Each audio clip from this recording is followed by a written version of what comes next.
This past week, a Meta AI agent caused a severity 1 data exposure incident. And the way it happened is really what matters here. So the agent was given a set of instructions. It followed the instructions.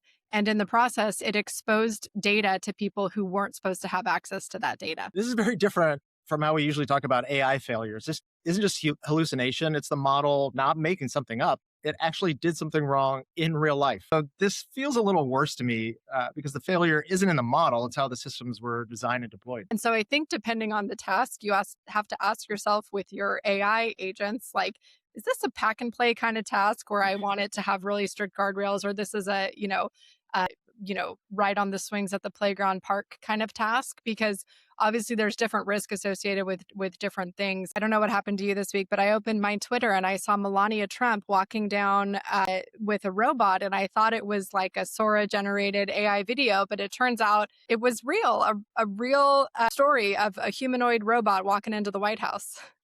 Which even hearing you say that out loud, it feels like we're in a sci-fi movie. It was literally a robot operating in a real world environment, and not like a, low stakes real world environment, the actual White House.